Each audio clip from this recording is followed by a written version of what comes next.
जनता जनार्दन के इस नए सफर में स्वागत है आपका। मैं हूं शिवांगी द्विवेदी आपके साथ। आज जनता जनार्दन में हम पहुंच चुके हैं इंदौर की विधानसभा सीट नंबर 3।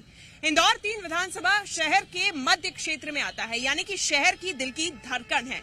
यहाँ पे सामाजिक, राजनीतिक और आर्थिक गतिविधियों का यहाँ पे संसार है। ऐसे में ये क्षेत्र बहुत ही ज्यादा महत्वपूर्ण हो जाता है।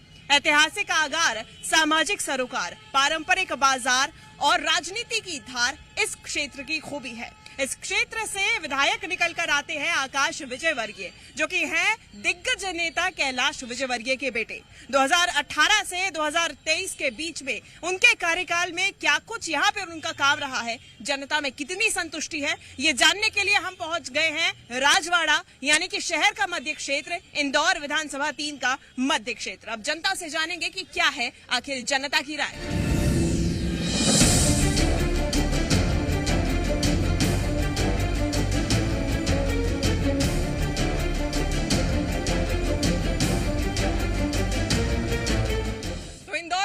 चुके हैं इंदौर 3 विधानसभा क्षेत्र की सीट पर।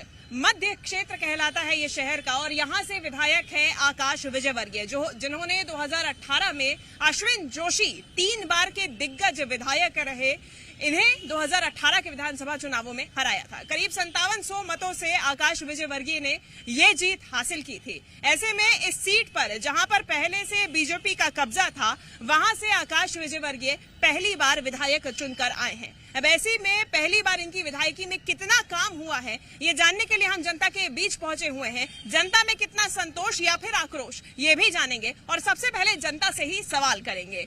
जनता हमारे बीच मौजूद है। कार्यकाल जो 5 साल का रहा है, वो कैसा रहा है, कितनी संतुष्टि? देखिए, हमारे जो विधायक जी हैं वो बहुत ही अच्छे सोच के हैं, उनकी बहुत लंबी सोच है। युवा विधायक हैं, उन्होंने बहुत विकास मॉडल बना के हर क्षेत्र में काम किया है। स्कूल से लेके, शिक्षा से लेके, पानी से लेके, सभी चीज जो रोजमर्रा की चीजें जो जमीन में लोगों को लगती है, उन सब चीजों का ध्यान रखते हुए, रहवासियों का ध्यान रखते हुए बहुत विकास कार्य कई करोड़ों रुपए का किया है। हम रहवासी तो बहुत खुश हैं उनके कामों से, और आगे भी वो काम करेंगे। यही उम्मीद है, अगर पार्टी ने उनको फिर से यहाँ से मौका दिया तो वो विकास करेंगे। यानी कि रहवासियों में संतोष है, संतोष है। मेरे हिसाब से आकाश विजयवर्गीय जी यंग विधायक है, बट मुझे ऐसा लगता है कि यहाँ पर स्पोर्ट्स के लिए आकाश जी को कुछ करना चाहिए था, जो कि ये 5 साल में नहीं हुआ है। जो खिलाड़ी है उनको कोई टूर्नामेंट करना होता है तो उनको भोपाल जाना पड़ता है, तो यहाँ पर 3 नंबर में मुझे नहीं लगता कि कोई स्पोर्ट्स के लिए उन्होंने कोई ध्यान दिया है। बट आकाश जी यंग है, उनसे उम्मीदें बहुत है। आगे का पता नहीं कि वो कैसे करेंगे। ड्रेनेज सिस्टम थोड़ा सा बिगड़ा हुआ है। जैसे अभी बारिश अगर 2 दिन आ जाती है तो थोड़ा पानी की समस्या बहुत हो जाती है, पानी के फ्लो का इश्यूज है। बीजेपी से हमारे साथ में प्रतिनिधि मौजूद हैं। जनता के सवाल हैं, जवाब आपसे ले लेते हैं। ड्रेनेज सिस्टम की यहाँ पर दिक्कत है, स्पोर्ट्स के लिए यहाँ पे कुछ काम नहीं हुआ। देखिए, अभी जैसा कि मेरे भाई ने बोला है कि 3 बार के विधायक ने काम किया था, तो विधायक ने जो काम किया था उसके बाद हमारी जो आज वर्तमान में पर्यटन मंत्री उषा ठाकुर जी हैं, उन्होंने यहाँ से जीत का खाता खोला। इसके पहले गोपी नेमा जी 2 बार के विधायक रहे, उन्होंने विकास कार्य किए थे। उसके बाद उषा जी ने विकास कार्य किए हैं। जो भी पानी की टंकी और जो भी ड्रेनेज सिस्टम आज दिख रहा है अपने को, जो पुराना ड्रेनेज सिस्टम राजवाड़ा क्षेत्र का, मैं बता दूं कि 22 फीट नीचे ड्रेनेज लाइन डली हुई है। यानी कि उषा ठाकुर जी ने काम किया, लेकिन 5 साल में आकाश जी ने क्या किया? उषा ठाकुर जी ने खाता खोला, उसी काम को आकाश जी ने आगे बढ़ाया। पार्टी एक ही है और मानसिकता भी एक ही है।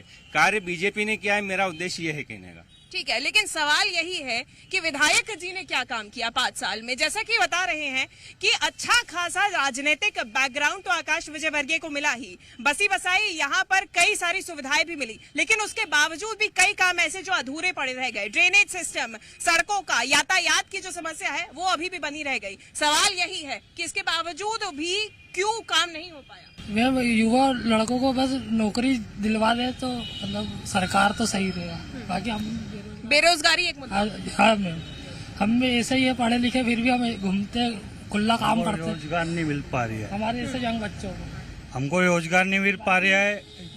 नेता को इसी पे मुद्दे पे चर्चा उठाना चाहिए। युवाओं का कहना है कि रोजगार नहीं मिल पा रहा है, बेरोजगार अभी भी है। मैं लौटूंगी इस सवाल के साथ में आपके पास में, लेकिन यहाँ से बीजेपी दावा कर रही है कि बीजेपी ने जो काम किया है वही आज दिख रहा है राजवाड़ा में, और ये प्रॉपर काम हुआ है, उसके बाद में अब जाके तस्वीरें बदली है। ऐसा है क्या? 1 मिनट का समय दीजिएगा। ये भारतीय जनता पार्टी की विधानसभा 3 प्रयोगशाला है। यहाँ पे हर बार नया विधायक ये भारतीय जनता पार्टी अपना प्रतिनिधि के रूप में भेजती है। आप देख लीजिए, गोपी नेमा, राजेंद्र शुक्ला, उषा ठाकुर, आकाश विजयवर्गीय, अगली बार कौन आएगा ये भी नहीं मालूम है। आकाश विजयवर्गीय परिवारवाद का एक बेहतरीन उदाहरण है, जिस बात के लेकर देश के प्रधानमंत्री नियमित कहते रहते हैं कि परिवारवाद परिवारवाद परिवारवाद। तो आकाश विजयवर्गीय ने भारतीय जनता पार्टी के लिए कुछ भी नहीं करा है, न जमीन से कोई काम करा है। उन्होंने अपने पिताजी की जो आगे की पीढ़ी है उसको आगे बढ़ाया। इसके अलावा आकाश विजयवर्गीय का कोई काम नहीं। आकाश विजयवर्गीय ने पूरी विधानसभा 3 के अंदर सिर्फ आप ये मानिए शिलालेख लगाने के अलावा कोई काम नहीं करा है।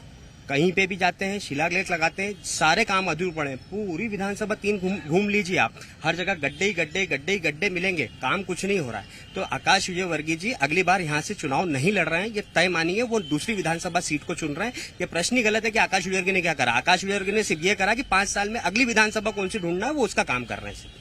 अगली विधानसभा ढूंढने का काम किया जा रहा है। जनता का कहना है बेरोजगारी एक अहम मुद्दा। कांग्रेस का आरोप है कि यहाँ पे जो निर्माण कार्य किया गया है वो अभी भी अधूरा पड़ा हुआ है, उसके तहत कुछ काम नहीं किया जा रहा है। निर्माण कार्य अधूरे नहीं है, निर्माण कार्य चल रहे हैं। तो मेरे भाई जी ने जो कहा है, ये पहले ये तय कर ले कि कांग्रेस से कौन लड़ेगा। यहाँ तो इनके परिवार के अंदर ही उठा पटक है। युवा कह रहे हैं कि बेरोजगारी एक अहम मुद्दा है, बेरोजगारी यहाँ पर चरम पर है, रोजगार इन युवाओं को मिल नहीं पा रहा है। क्या काम इसके लिए हुआ? हमारी विधानसभा में ढक्कन वाला कुआं है, जहाँ पे एक रोजगार को लेके प्रति माह एक मेला आयोजित किया जाता है, जिसके माध्यम से जो रोजगार जो युवा रोजगार या नौकरी करना चाहता है उनको नौकरी उपलब्ध कराई जाती है, और जिनको स्वयं का व्यवसाय करना है उनको स्वयं का व्यवसाय हेतु ऋण भी उपलब्ध कराया जाता है। वहाँ पे तमाम प्रकार के सभी बैंकों के और अपने औद्योगिक मंडल के प्रतिनिधि बैठे रहते हैं। हर माह वहाँ पे मेला आयोजित किया जाता है। यहाँ पर हमारे साथ युवा मौजूद है और इन्हीं का कहना था कि यहाँ पर रोजगारी की समस्या है। ऐसे में बता रहे हैं कि रोजगार मेला आयोजित किया जाता है। आपको जानकारी मिलती है क्या इस रोजगार मेले के माध्यम से रोजगार प्रदान किया जाता है? नहीं मैडम, ऐसा कुछ भी नहीं है। आपको बता दूं, मैं रोजगार मेला वहाँ पे आयोजित किया जाता है हर महीने में। ढक्कन वाला कुआं देखा है आपने, वहाँ जाना आप है ना। लॉलीपॉप के विधायक हैं। इस विधानसभा 3 में पिछले 5 साल से एक भी नया विकास कार्य नहीं हुआ है। आपने अभी प्रमुख अखबारों में खबर पढ़ी होगी, विधानसभा 3 के अंदर पानी की समस्या मुख्य समस्या है। आकाश विजयवर्गीय ने जो काम पहले से थे उन्हीं कामों को वापस से उद्घाटन करके अपने नाम पे किया है। इसके अलावा सामने पार्षद जी खड़े हैं। आज से 3 महीने पहले इस विधानसभा 3 में 2 मजदूरों की गड्ढों में गिरने से मौत हुई है। ये विधानसभा गड्ढों की विधानसभा है। यहाँ पे आप किसी भी रोड पे निकल जाइए, केवल गड्ढे मिलेंगे। आप गलियां देखिए, कब्जा देखिए, रोड पे देखिए, चलने की जगह नहीं मिलेगी आपको। सड़कों के निर्माण को लेकर लगातार सवाल उठाए जा रहे हैं। देखिए, सबसे पहले सड़कों की अगर निर्माण की बात करें, स्मार्ट सिटी के तहत आपने काम करवाना शुरू किया, मापदंडों के अनुसार ये काम नहीं हुआ। यहाँ पर एमजी रोड जो निकली है वो 1 इंच कम निकली है मोटाई में, तो ऐसे में काम हुए, गड्ढे निकले। काम हो रहे हैं और होगा तो समय लगता है। सिटी है मेन, इसको बंद भी नहीं कर सकते हैं, है ना। और चल ही रहा है काम, ऐसा नहीं है कि काम बंद हो गया है। क्यों नहीं रहा? अगर काम हो रहा है तो वो गड्ढों से भरा क्यों हो रहा है? गड्ढे कहाँ है बताओ ना। अभी सामने देखो, आप सड़क बताओ, ये काम नहीं हो रहा है। राजवाड़ा इमली बाजार तक आने वाली सड़क, इमली बाजार तक आने वाली सड़क, अभी मैं आई हूँ वहाँ से। इमली बाजार से राजवाड़ा गड्ढों से भरी हुई है। बेचने वाले थे, पूछो इनसे। ये जो हितेशी बन रहे हैं ना, बेचने वाले थे राजवाड़ा बचाया तो हम मुद्दे की बात, सड़क की बात है, विकास की बात। सड़क और विकास इतना बड़ा राजवाड़ा दिख रहा है आपको?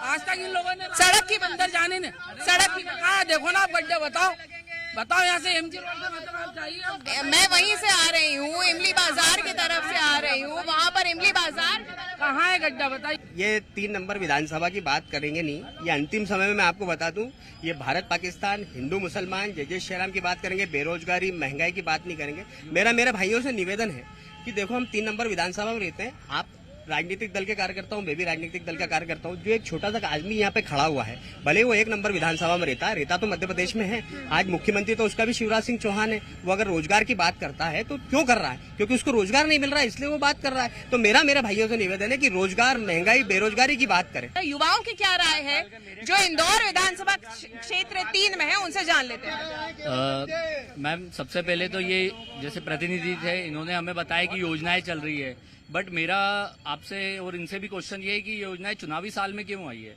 अगर हम यंगस्टर से कितने युवा आज बेरोजगार है, बट ये योजना अभी जैसे हमने एक भाई से पूछा, उसको योजना ही नहीं पता है। तो योजना सिर्फ पेपरों में है या हम लोगों को, युवाओं को मालूम पड़ेगी, या युवाओं के घर आके बोलेंगे, या युवाओं को कहाँ जाना है, वहाँ अप्रोच कहाँ करे, किसके पास जाके पूछे कि ये योजना आ रही है? योजना तो मैडम हम लोग अनअवेयर है योजना से। दूसरा मैम, एक 3 नंबर में जो पार्किंग की बात कर रहे हैं, पार्किंग का इशू तो यहाँ पर अभी 1-2 साल से और बढ़ गया है। मेरे को ऐसा लगता है कि ऐसे ही बढ़ता जाएगा। पार्किंग का इशू, कोई पार्किंग के लिए बात नहीं कर रहा है। दुकानें बढ़ रही है लेकिन पार्किंग का कोई रिजॉल्व ही नहीं हो रहा है। बेरोजगारी पे पहले बात करते हैं। मैं यहाँ से पिछले 5 साल पार्षद रहा हूँ, और जहाँ तक देखा जाए रोजगार की बात करें तो मैंने मेरे वार्ड के लोगों को रोजगार दिया है। मैं आपको उसका सबूत देना चाहूँगा। सीपी शेखर नगर एक बहुत ही स्लम एरिया था, बहुत ही गंदी बस्ती थी। 2600 वोटर थे वहाँ पर। उन सभी को विस्थापित करके अच्छे बड़े घरों में पहुँचाया। उस स्थान का सदुपयोग करके वहाँ पर पानी की टंकी, गार्डन, एसटीपी प्लांट ये बनवाया। और जो लोग यहाँ से विस्थापित हुए थे, वहाँ की माताओं बहनों को रैक पिकर के रूप में नगर निगम में नौकरियां दी हैं। वहाँ के युवा लड़कों को सराफा में नौकरियां दी हैं। इस प्रकार से हमने कई, बीजेपी ने क्या, विधायक जी ने क्या, विधायक साहब ने क्या किया? विधायक जी ने भी, जो भी उनके विधानसभा चुनाव, विधायक आकाश विजयवर्गीय जी ने भी कोरोना काल में जो काम किया है उसको कोई भूल नहीं सकता। और रोजगार की बात है तो जो भी उनके द्वार पर जाता है उसकी मदद पूरी करते हैं। ऐसा नहीं है कि वो घर पे बैठकर ही काम कर रहे हैं, आज गली गली घूम रहे हैं। वो भी ऐसा नहीं है कि उनको मतलब चिंता नहीं है रोजगार की। युवाओं को रोजगार भी दे रहे हैं, सब काम कर रहे हैं वो। विधानसभा 3 के अंदर एक आपने सुना होगा बावड़ी कांड में 30 से 40 लोगों की मौतें हुई थी। आज तक उसके जिम्मेदारों पे कार्रवाई नहीं हुई है। आप एक सवाल करिएगा, आज तक वो बीजेपी के नेताओं का संरक्षण था उस पे, लेकिन आज तक उस पर कार्रवाई नहीं हुई है। कि आप देखिए इस विधानसभा 3 के अंदर एक सिंगल स्कूल विधायक जी ने नहीं बनाए। सीएम राइज स्कूल माननीय मुख्यमंत्री जी ने घोषणा करी कि इंदौर शहर में सीएम राइज स्कूल खोलेंगे। इंदौर शहर के इंदौर विधानसभा 3 के 3 स्कूलों को सीएम राइज घोषित किया। अभी माननीय विधायक जी ने 160 करोड़ रुपए की घोषणा करी कि 160 करोड़ रुपए हम इन स्कूलों पे लगाएंगे। मगर माननीय विधायक जी को ये मालूम नहीं कि 2022 और 23 के कुल बजट में 16 लाख रुपए इन स्कूलों को दिए गए। 160 करोड़ रुपए का आपने शिलालेख लगा दिया और 16 लाख रुपए कुल मध्य प्रदेश सरकार ने दिए। तो आप स्कूल को कैसे 160 करोड़ रुपए का काम करेंगे? स्मार्ट क्लासेस कैसे शुरू हुई? ये सब फर्जी बातें हैं। आप जाके एक बार देखिए, ना तो कोई स्मार्ट क्लासेस है ना कुछ है। वहाँ पे सिर्फ रंगाई और पुताई हुई है, इसके अलावा कोई काम नहीं हुआ। जितने भी सरकारी स्कूल हैं, माननीय विधायक आकाश विजयवर्गीय जी के नेतृत्व में सभी स्कूलों में विथ फर्नीचर कंप्यूटर लगाए गए हैं। और साथ में शिक्षा प्रहरी भी बनाए, ताकि यदि वहाँ पर कोई कंप्यूटर सिखाने वाला व्यक्ति नहीं पहुंच पाए तो हमारे भारतीय जनता पार्टी के कार्यकर्ता पहुंचे और वहाँ पर कंप्यूटर की निःशुल्क शिक्षा दें। ऐसा हमारे विधायक जी ने लगभग सभी स्कूलों में कर दिया। मैं मेरे कांग्रेसी मित्रों से पूछना चाहता हूं कि ये लोग बोलते हैं रोजगार की बात। पिछले 70 सालों में इनकी कांग्रेस की सरकार रही है यहाँ पर। इस 70 सालों में इन्होंने कितने रोजगार दिए? इन्होंने सिर्फ गरीबों को हटाने की व्यवस्था की है, गरीबों को बसाने की व्यवस्था कभी नहीं की है। स्कूलों की बात हो रही है, शिक्षा की बात हो रही है, लेकिन जो बड़ा सवाल आ रहा है यहाँ पे राजवाड़ा में इस समय हम खड़े हैं, व्यापार की यहाँ पर सबसे ज्यादा बात होती है। व्यापार की बात अगर करें तो व्यापारियों को कितना फायदा हुआ है? हमारे बीच में कुछ व्यापारी भी मौजूद हैं। आप आसपास में यहाँ पे राजवाड़ा में है, व्यापार यहाँ पर कितना बढ़ा है या घटा है? मैडम, व्यापार बढ़ा है, बहुत ज्यादा बड़ा है। और अब मैं क्या बताऊं, राजवाड़ा से एक शान है इंदौर की। व्यापारी संतुष्ट है? 100% संतुष्ट है। पूरे इंदौर के नहीं बल्कि पूरे मध्य प्रदेश के व्यापारी संतुष्ट है, पूरा व्यापारी एसोसिएशन संतुष्ट है। इंदौर 3 की अगर बात करें, यहाँ पर आकाश विजयवर्गीय जी के आने के बाद में क्या व्यापार में बदलाव आया? क्या यहाँ पर संभावनाएं बढ़ी घटी? 100% व्यापार बढ़ा है, क्योंकि विधायक जी के नेतृत्व में, माननीय आकाश विजय के नेतृत्व में और शिवराज जी के नेतृत्व में, मोदी जी के नेतृत्व में जो GST लगा है और जो रोजगार बढ़ा है वो कहीं ना कहीं हर व्यक्ति तक पहुंचा है और व्यापारी से वो संतुष्ट है। व्यापारियों का कहना है कि वो संतुष्ट हैं। ऐसी कोई बात नहीं है। यहाँ व्यापारी खुद कह रहे हैं। यहाँ पे ट्रैफिक की समस्या आप दिन में खुद ही कैमरा लगा के देख लीजिए, ना कोई ट्रैफिक की व्यवस्था है, ना कोई यहाँ पे, और पीली गाड़ी दिन भर लोगों को परेशान करती है। इसके अलावा कोई यहाँ विकास नहीं हुआ है। पहले से बेहतर हुआ है ट्रैफिक सिस्टम या फिर और भी ज्यादा भीड़ भड़का या फिर पार्किंग की समस्या? और ज्यादा बेकार हुआ है ट्रैफिक सिस्टम, और ज्यादा बेकार हुआ है। उसका रीजन मैं बता देता हूँ। नहीं बिल्कुल बड़ी है, लेकिन जो एक्चुअली जो प्लानिंग होना थी पिछले 8-10 सालों में, मैं ये नहीं बोल रहा हूँ कि कोई सरकार, इसके लिए मैं किसी का ना पक्ष ले रहा हूँ ना किसी को डिनाई कर रहा हूँ, बट ये है कि एक तो सिविक सेंस के लिए जो एक पब्लिक ओपिनियन रहा वो लेना था यहाँ पे, है ना। उसके बाद में जो बड़ी गाड़ियों के लिए थी वो अलग से लेन बनानी थी। तो स्मार्ट सिटी के अंतर्गत क्या हुआ कि सिर्फ मकान तो तोड़े गए, लेकिन एक प्रॉपर प्लानिंग नहीं की गई। जो वास्तविक व्यापारी यहाँ पर है उनका कहना है कि संतुष्टि नहीं है, सिविक सेंस प्लानिंग यहाँ पर प्रॉपर की नहीं गई और उसके बाद ही यहाँ पर ये स्थिति अभी भी वैसी की वैसी ही है। क्या कहना है, प्लानिंग की कमी? नहीं मैडम, देखिए पहले तो हम जहाँ पे खड़े हैं ये शहर का प्राचीन और मध्य स्थल है और व्यापार यहाँ पे काफी अच्छी स्थिति में है। लोगों की स्वाभाविक रूप से जनसंख्या के कारण बढ़ोतरी होती है तो ट्रैफिक के ऊपर भी दबाव होता है, तो इसका मतलब ये नहीं है कि अपन। तो क्या जनसंख्या को देखते हुए आपकी प्लानिंग नहीं थी? मेट्रो का जो प्लानिंग है मैडम वो इसीलिए है। विधानसभा क्षेत्र 3 की बात करें, राजवाड़ा की बात करें, क्या मेट्रो यहाँ पर लाई जा सकेगी? देखिए यहाँ पे अगर हमको यहाँ पे कोई गाड़ियाँ चलाना है, जैसे बसें चल रही हैं, सिटी बस चल रही है, तो हम ऐसे पुरानी बिल्डिंगों को तोड़ तो सकते नहीं है कि सड़कें चौड़ी करना है। तो जो जितनी उपलब्ध क्षमता है उसके लिए हमने, जैसे इलेक्ट्रिक गाड़ियाँ चल रही हैं अभी छोटी छोटी, ये एक उसका अच्छा समाधान जिसके कारण लोगों को रोजगार भी मिल रहा है।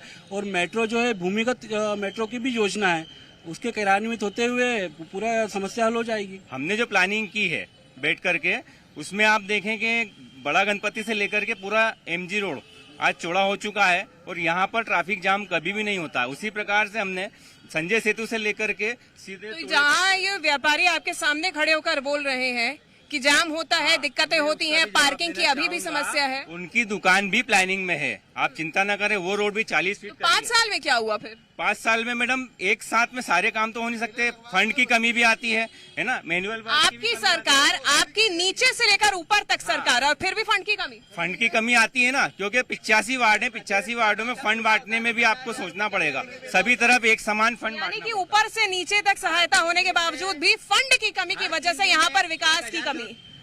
अगर मध्य प्रदेश में अगर कोई बच्चा जन्म लेता है तो 50,000 रुपए कर्जा लेके पैदा होता है। हमारे मुख्यमंत्री जी हर तीसरे दिन 1,000 करोड़ रुपए उधार लेते हैं। आज मध्य प्रदेश के अंदर जो कर्जे की स्थिति है कि ये उधार लेकर घी पी रहे हैं। ये जितनी भी योजना है माननीय मुख्यमंत्री जी का तो ऐसा है, वो जहाँ जाते हैं एक नारियल जेब में रखते हैं कि मैंने ये मांगा, वो नारियल फोड़ देते हैं कि तेरे को दे दिया। वो तो अच्छा है कि वो भगवान विष्णु महेश जी नहीं है, नहीं तो वो तो उसको वैसा भी आशीर्वाद देते हैं कि तुम्हारी जो इच्छा वो सब दे दूंगा, क्योंकि उधार लेकर घी पीने में किसी को कोई प्रॉब्लम ही नहीं हो। नर्मदा की तरफ से जो पाइपलाइन बिछाई गई, 3 बार उसमें तकलीफ आई, उसके बाद भी गर्मी में ये समस्या होती है कि पेयजल की यहाँ पर समस्या उत्पन्न हो जाती है, यहाँ पर पेयजल नहीं मिल पाता है। पेयजल की व्यवस्था यहाँ पर लगातार नर्मदा की लाइन हमारे यहाँ पर पूरी नई और 3 बार फूटी, लगातार नई लगाई और 3 बार फूटी। जितनी नर्मदा की पानी की टंकी माननीय विधायक आकाश विजयवर्गीय जी के नेतृत्व में 3 नंबर विधानसभा में बनी है, उतनी मध्य टंकियों में पानी कितना पहुंचा? बिल्कुल मैडम 100% भरा रही है। और आप जाके देखें, आप चलें वार्डों में देखें, वहाँ पर एक भी हमारे यहाँ पर विधानसभा 3 का कोई ऐसा वार्ड नहीं। मैं अभी होके आ रही हूँ, आपके सामने खड़े होके बात कर रहे हैं, आपके सामने खड़े होके नर्मदा का पानी नहीं पहुँच रहा है। यदि वहाँ पर किसी कारणवश पानी नहीं पहुँच पाता तो माननीय विधायक जी वहाँ पर स्वयं के टैंकरों से पानी पहुँचाते हैं। एक महीने का बिल लेते हैं, इंदौर नगर पालिका निगम 1 महीने का बिल ले लेते हैं और 15 दिन का पानी देते हैं। अब ये 15 दिन का पानी का आप 1 महीने का बिल देते हैं और 15 दिन का पानी देते हैं। जनता का कुछ कहना है, नहीं, ये तो है कि हमारे दुकान के पास में एक भैया रहते हैं, पोद्दार जी नाम है उनका, जब नल नहीं आते हैं तो टैंकर आता है आकाश विजयवर्गीय का, ये बात तो निश्चित है। और सुबह हम खुद आके एक दिन छोड़ के रोज पानी भरते हैं, नर्मदा तो बराबर आ रही है हमारे यहाँ। ठीक है, यानी कि रोज आता है पानी रोज आता है, यानी कि ये आरोप जो आप लगा रहे हैं, लेकिन टैंकर लाने की स्थिति भी उन पर क्यों हो रही है? जब नर्मदा की पाइपलाइन बिछाई जा रही है लगातार, तो टैंकर लाने की स्थिति कैसे उत्पन्न हो रही है? मैम टंकियां बारिश के दिन चल रहे हैं, पानी कहीं गर्मी में अभी भी 10 साल से यहाँ पर विधायक हैं बीजेपी के, 5 साल से आकाश जी है। पहले माननीय विधायक थे 3 बार के यहाँ पर, तो टैंकर ही चला करते थे, कोई ना बोरिंग की लाइन बिछी थी ना नर्मदा की लाइन थी। तो इसीलिए तो जनता ने आप पे भरोसा किया, फिर अब क्या? उन्हीं के किए हुए बोरिंग में मैंने लाइन डाल करके घरों घर पानी पहुंचाया है, और ये मानी जो बहस कर रहे हैं इनके घर पे टैंकर मैंने भिजवाया, आप पूछ ले भले। पानी पहुंचा के किसी भी जनप्रतिनिधि ने एहसान नहीं किया है। पानी पहुंचा के किसी भी ये पानी के टैंकर पहुंचाने की स्थिति क्यों उत्पन्न हो रही है? क्या आप हमसे टैक्स ले रहे हो? इनकी सरकार यहाँ पे 18 साल से, यहाँ पे 18 साल से इनकी सरकार है और 2 बार से इनका विधायक है। आज भी पिछली गर्मी में भी इन लोगों ने पानी के टैंकर पहुंचाए, लेकिन ऐसी स्थिति उत्पन्न क्यों हुई है? यहाँ पर सुबह पानी के लिए लोग बाल्टी लेके दूर दूर से पानी लाते हैं, आज की स्थिति में भी है। तो ये स्थिति उत्पन्न क्यों हो रही है यहाँ पे? विधानसभा मैं मेरे कांग्रेसी मित्रों से पूछना चाहता हूं, जब इसके पूर्व में 15 वर्ष आपके विधायक यहाँ पर रहे, जो कांग्रेस के थे माननीय अश्विन जोशी जी, वो 15 सालों तक टैंकर ही चलाते रही है। नगर निगम ठीक है, 15 साल की हो गई, 20 साल की बात हो गई, लेकिन मुख्य तौर पे हम बात कर रहे थे इन 5 सालों की, जहां पर आकाश विजयवर्गीय 5 साल से विधायक है। अब ऐसे में आरोप प्रत्यारोप कई सारे हैं, लेकिन बात की हमने सीधे जनता से, जनता की क्या शिकायतें हैं वो भी आपने सुनी। अब ऐसे में जनता के हाथ में ही कमान है, और 2023 में जनता किसके नाम पर मोहर लगाती है ये देखने वाली बात होगी। फिलहाल जनता जनार्दन में इतना ही, अगले एपिसोड में फिर मिलेंगे आपसे दोबारा। कैमरामैन मनीष मक्कर के साथ जी मीडिया के लिए शिवांगी द्विवेदी।